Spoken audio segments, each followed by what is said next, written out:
ખટોદરા વિસ્તારમાં આવેલી સુરભી ડેરીમાંથી મોટી માત્રામાં શંકાસ્પદ પનીરનો જથ્થો ઝડપાયો છે. દરોડા દરમિયાન ડેરીમાંથી કુલ 754 કિલોગ્રામ શંકાસ્પદ પનીરનો જથ્થો મળી આવ્યો હતો. સુરત શહેરના ખાદ્ય પદાર્થોની ગુણવત્તા પર સવાલ ઉઠાવતી એક ઘટનામાં ખટોદરા વિસ્તારમાં આવેલી સુરભી ડેરીમાંથી મોટી માત્રામાં શંકાસ્પદ પનીરનો જથ્થો ઝડપાયો છે. ગુપ્ત માહિતીના આધારે એસઓજી સ્પેશિયલ ઓપરેશન્સ ગ્રુપ અને મહાનગરપાલિકા મનપાની ફૂડ સેફટી ટીમ દ્વારા સંયુક્તપણે આ ડેરીમાં દરોડો એટલે કે રેડ પાડવામાં આવ્યો હતો. આ દરોડા દરમિયાન ડેરીમાંથી કુલ 754 કિલોગ્રામ શંકાસ્પદ પનીરનો જથ્થો મળી આવ્યો હતો, જેની ગુણવત્તા અને બનાવટ નકલી હોવાની આશંકા વ્યક્ત કરવામાં આવી રહી છે. સંયુક્ત ટીમે તાત્કાલિક કાર્યવાહી કરીને આ સમગ્ર 754 કિલો પનીરના જથ્થાને સીઝ કરી દીધો છે. આ પનીર ખરેખર નકલી છે કે કેમ તેની પુષ્ટિ કરવા માટે જરૂરી સેમ્પલ ટેસ્ટિંગ માટે લેબમાં મોકલવામાં આવ્યા. હાલમાં સુરત પોલીસ અને પાલિકા વિભાગ દ્વારા આ પનીરના જથ્થાની બનાવટ પાછળના સ્ત્રોતની તપાસ કરવામાં આવી રહી છે. લેબનો રિપોર્ટ આવ્યા બાદ જ આ પનીરના નકલી કે ભેળસેળયુક્ત હોવાનું સત્તાવાર પુષ્ટિકરણ થશે. રિપોર્ટ પોઝિટિવ આવતાની સાથે જ સુરભી ડેરી સામે કાયદાકીય અને દંડાત્મક કાર્યવાહી હાથ ધરવામાં આવશે. આ કાર્યવાહી ગ્રાહકોના સ્વાસ્થ્યની સુરક્ષા માટે એક મહત્વપૂર્ણ પગલું છે. એસઓજીની છેલ્લા કેટલાક સમયથી દિવાળીના સમયથી ચાલુ છે કે અલગ અલગ નકલી જે ચીજવસ્તુઓ છે એની અમારા માનનીય પોલીસ કમિશનર શ્રી અનુપમસિંહ ગેહલોત દ્વારા અમને સતત સૂચનાઓ આપવામાં આવે છે કે શહેરના જે શહેરીજનો છે એ કોઈપણ વ્યક્તિ નકલી કોઈપણ ચીજવસ્તુ ખાદ્ય પદાર્થ ન આરોગવા જોઈએ. એને લઈને અમારી સતત કાર્યવાહી ચાલુ હોય છે. અગાઉ અમે 9000 કિલો ઘી પકડેલું, તે ઉપરાંત અગાઉ 875 ગ્રામ કિલોગ્રામ પનીરનો અને માખણનો જથ્થો સીઝ કરાવેલો.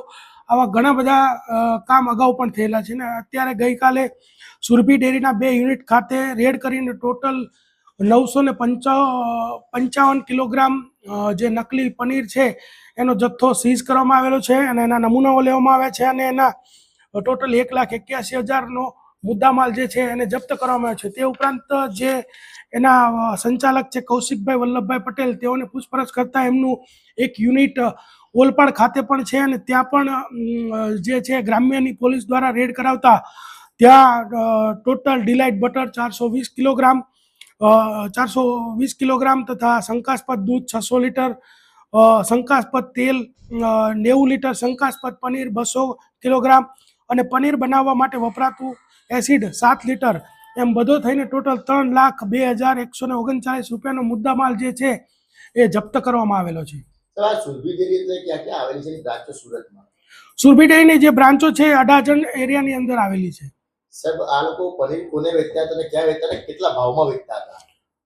આ લોકો જે પનીર છે એ 250 રૂપિયાની આજુબાજુના ભાવમાં વેચતા હતા અને જે લોકલ જે લોકો લેવા આવે તે પણ બીજા અથવા તો જે નાના જે લોકો ધંધો કરતા હોય તે, અને એની ડીપમાં પણ તપાસ ચાલુ છે અને જે લોકોના નામ આગળ ભવિષ્યમાં નીકળશે એની ઉપર પણ રેડ કરીને કાર્યવાહી કરવામાં આવશે. સાહેબ, કેટલું નુકસાનકારક છે જો આવું પનીર લોકો આરોગે તો?